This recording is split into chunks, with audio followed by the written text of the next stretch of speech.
예, 반갑습니다.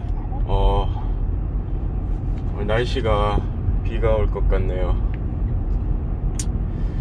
자, 이번 영상에서는 자산 가격이 왜 오르는지에 대해서 한번 이야기를 주저리 한번 해보겠습니다. 우리가 자산이라고 하는 것은 보통 대표적으로 부동산 혹은 뭐 주식 이렇게 얘기할 수 있죠. 이 부동산과 주식 가격이 왜 오르는지에 대해서 얘기를 한번 해보겠습니다. 그냥 간단하게 우리가 예를 한번 들어보면 어떤 물건이 있어요. 물건 가격이 보통 어떤 때 오르나요? 어떨 때 물건 가격이 오를까요? 그죠? 물건 가격은 남들이 사줄 때 올라요. 사줄 때 그렇죠. 남들이 사주려는 기본적인 수요가 있어야 이제 오르는 겁니다. 수요가 있어야지. 근데 우리가 이 수요라는 건 뭡니까? 그죠? 수요라는 거는 돈으로 표현할 수 있어요. 우리 유동성이라고 표현하죠. 유동성. 결국 사줄 수요, 즉 돈이 몰려와야지 자산 가격이 오르는 겁니다. 그래서 부동산 가격이 제일 높은 도시가 어디죠? 서울이잖아요. 서울. 서울 수도권 쪽은 좋은 직장이 있고, 그리고 교통이 좋고, 좋은 기업들이 다 몰려 있고, 많은 사람들이 서울에서 살고 싶어 하고, 그래서 돈 잘 버는 사람들이 사실 서울에 많고, 그렇기 때문에 돈 잘 버는 기업들이 많고, 그럼 거기 사는 사람들도 그 돈 잘 버는 기업에 다니는 사람들이 많을 거예요. 그러면 사줄 사람이 많다는 거죠. 어떤 자산, 부동산 자산을 사주려고 하는 수요가 많다는 거죠. 수요가 많다는 거는 사주려고 하는 돈이 많다는 거죠. 그러니까 돈의 액수 자체가 다른 지방이랑 다를 수 있는 거예요. 그래서 부동산을 살 때 좋은 기업이 있는 곳, 좋은 기업들이 있는 곳, 그리고 인구들이 모이는 곳, 젊은 인구, 일할 수 있는 인구가 모이는 곳으로 이제 사라는 말을 하잖아요. 이게 왜 그러냐면 그것을 사줄 수 있는 수요, 돈이 있는 직장이랑 일할 수 있는 젊은 인구가 많은 곳으로 이제 가라는 게 그 수요, 돈 때문에, 유동성 때문에 이제 그런 얘기를 이제 기본적으로 하는 겁니다. 자, 뭐 좋은 직장, 예를 들어 그럼 좋은 직장, 어떤 돈, 수요가 많은 곳이 어디 있을까요? 판교 같은 경우 게임 기업 이런 것들도 많고, 네이버, 본사 이런 것들도 다 판교에 있고, 좋은 기업들 되게 많죠. 성남, 판교. 그리고 최근에 송도 같은 경우도 바이오 클러스터가 거기 이제 형성돼 있잖아요. SK 바이오사이언스나 삼바 이런 쪽, 삼성 바이오로직스 이런 쪽 관련 회사들도 송도 쪽에 많이 있고, 그리고 최근에 보면 평택의 고덕 신도시, 거기 삼성전자, 삼성 쪽 사람들이 굉장히 많고, 그리고 기업들이 최근에 되게 많이 늘어나는 도시가 있어요. 천안 쪽도 이제 준수도권이죠. SRT KTX 타면 한 40분이면 가요. 서울이랑. 출퇴근 가능한 거리죠. 가능한 거리고, 여기 같은 경우도 기업들을 되게 많이 유치하려는, 이 도시 자체가 기업들을 되게 많이 유치하려는 정책을 펴고 있고, 젊은 인구들도 계속 유입되고 있고, 이런 도시들이 있죠. 도시들이 요런 쪽, 그러니까 젊은 인구들이 유입되고 돈, 사줄 수 있는 돈이 있는 곳, 이런 쪽들을 이제 만약에 부동산을 할 거면 눈여겨봐야 된다. 자, 우리가 처음에 자산 가격이 왜 오르는가에 대해서 얘기하다가 조금 빠졌는데, 자, 2020년도, 2021년도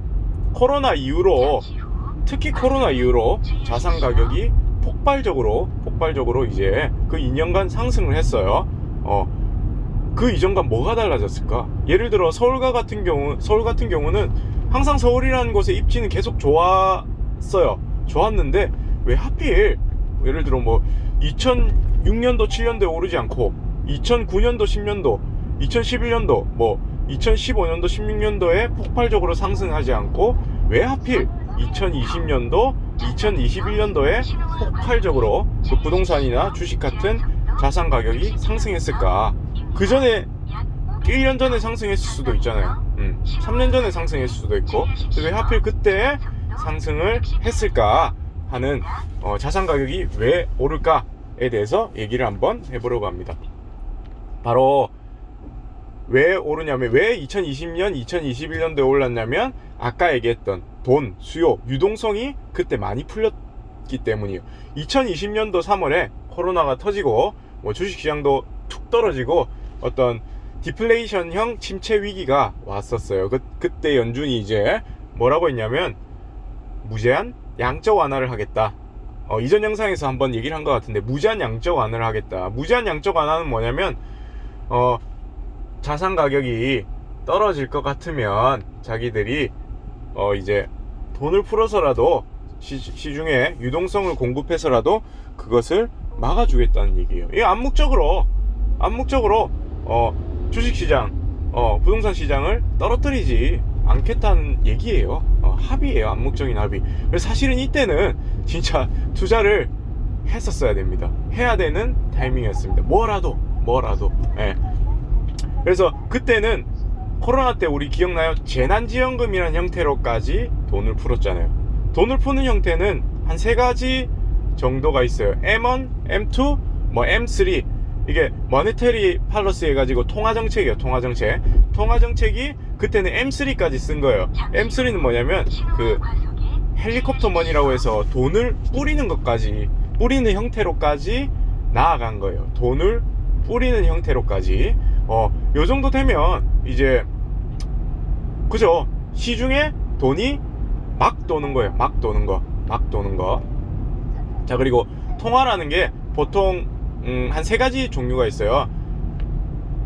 M0, M1, M2 뭐 이렇게 있는데, 뭐 시중에 돈이 늘 때는 이제 뭐 M2가 늘어야 된다 이런 얘기 이제 많이 듣죠. M0, M1, M2가 뭐냐면 M2가 2년 내에 보통 이제 현금화 할 수 있는 어떤 돈을 이제 M2라고 합니다. 그러니까 시중에 돌아다니는 돈을 이제 여러분들이 소비하고 이렇게 하는 돈을 M2라고 보면 됩니다. M2가 이제 광의의 통화라고 합니다. M1은 협의의 통화.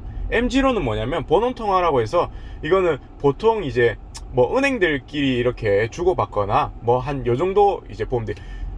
돈을 푼 건 맞지만 일반 시민들이 접근할 수 없는 그런 돈을 M0라고 해요. 은행이나 어떤 기업이나 이런 쪽만 접근할 수 있는 돈을 M0라고 합니다. 그래서 사실 M0 본원통화의 파급 효과는 크지 않아요. 그래서 실제로 이제 어떤 시중의 유동성이 풀린 걸 보려면 보통 M2를 봅니다. M2 광의의 통화.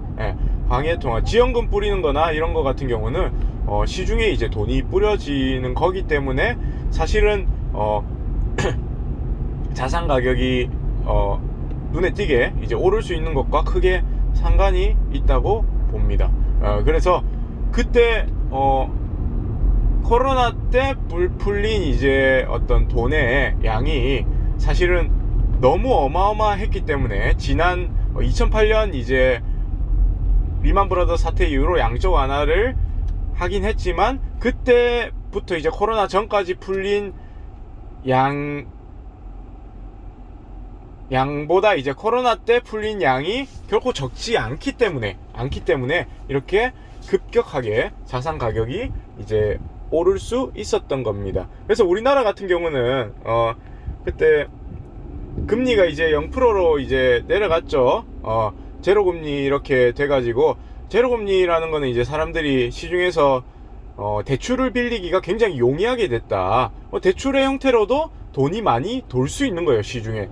그때 아마 대출 받은 사람들 저금리 때 많을 거예요. 그때 돈을 쉽게 빌리고, 이제 그때 빌린 돈 다 어디 갔습니까? 그때 한창 부동산이나 주식 빚내서 하는 사람들 주변에도 보면 굉장히 많았을 거예요. 특히 부동산, 집 사야 된다. 그 빚이 우리나라는 다 부동산, 주로 부동산 쪽으로 많이 가 있는 거죠. 그렇죠. 그 빚이 우리나라는 주로 부동산, 미국은 주식 쪽으로 많이 몰빵이 되어 있는 상황입니다. 그래서 그죠? 그런 상황입니다. 그래서 사실은 이제 지금 막 주담대 막 오른다 막 위험하다 이렇게 하는 얘기가 다 그때 제로금리를 기준으로 다 계산을, 빚이나 이런 걸 계산을 사람들이 해놨기 때문에 이렇게 금리가 오른 상황에 대비를 못한 영끌 쪽들은 많이 위험할 수 있다, 이런 얘기들이 지금 많이 나오고 있는 겁니다. 예, 그런 상황이고 그렇습니다.